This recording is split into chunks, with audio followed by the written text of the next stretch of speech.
Olá pessoal, hoje o nosso tema a ser trabalhado é a magia e o desafio do processo de alfabetização e letramento. A fase da alfabetização e letramento é um período de muitos desafios, descobertas e aprendizados. Trata de etapas complementares. A alfabetização é um processo de desenvolvimento do ler e escrever, enquanto o letramento é a função social dessa leitura e dessa escrita.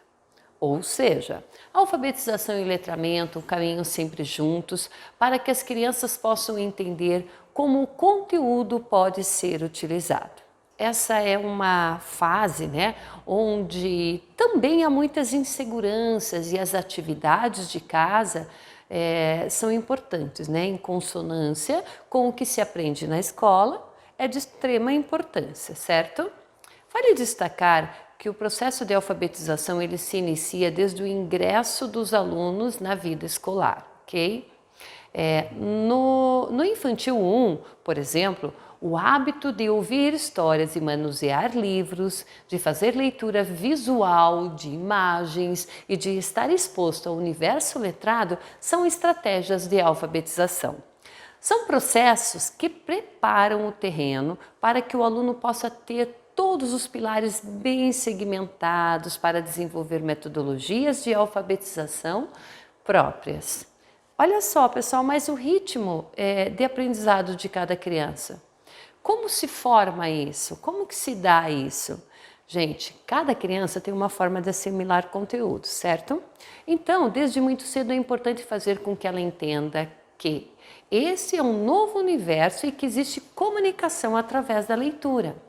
Sabe que quando a professora ela monta lá uma roda de história, com as crianças, por exemplo, eles fazem a associação do que aquele livro serve de subsídio para aquele momento.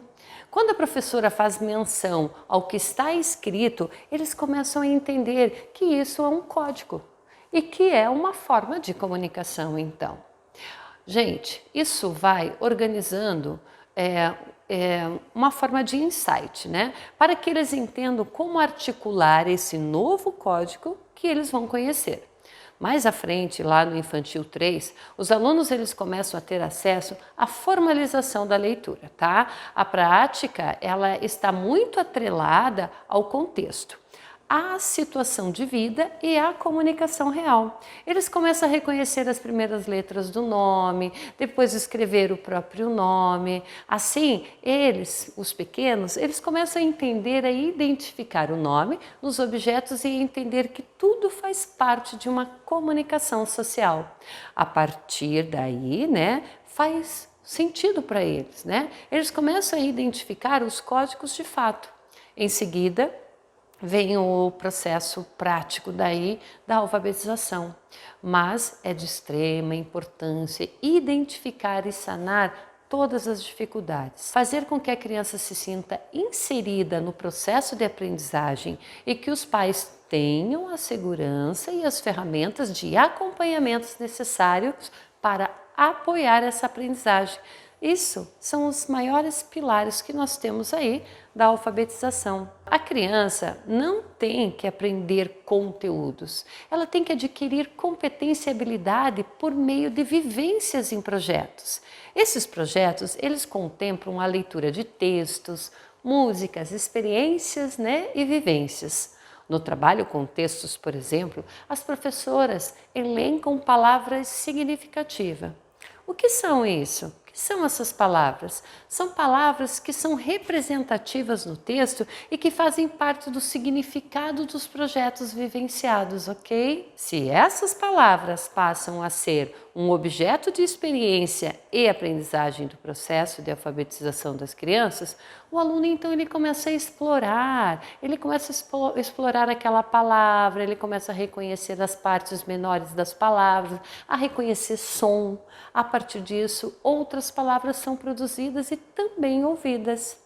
Em todo o processo de alfabetização e letramento é realizado o acompanhamento da aprendizagem, tendo os objetivos estabelecidos, mas sabemos que dificuldades existirão e precisarão ser identificadas a tempo. Os professores, eles são orientados no sentido de saber o que precisam oferecer às crianças para fazer esse acompanhamento, tá? Prestando todo o suporte necessário para que os objetivos sejam ali alcançados. O problema é quando as dificuldades não são trabalhadas, são empurradas para frente e as crianças vão aumentando a idade sem se solidificar o processo de alfabetização. Aí sim, nós temos um grande problema. Mas, por isso, o acompanhamento dos pais é importante. Quando os pais sabem o que está acontecendo, eles têm a dimensão de até aonde eles podem ir com os filhos. Isso dá mais segurança aos pais e aos alunos. A família consegue aferir como os alunos estão evoluindo e onde está a dificuldade para então poder correr atrás aí do prejuízo, não é verdade? Até mais, pessoal!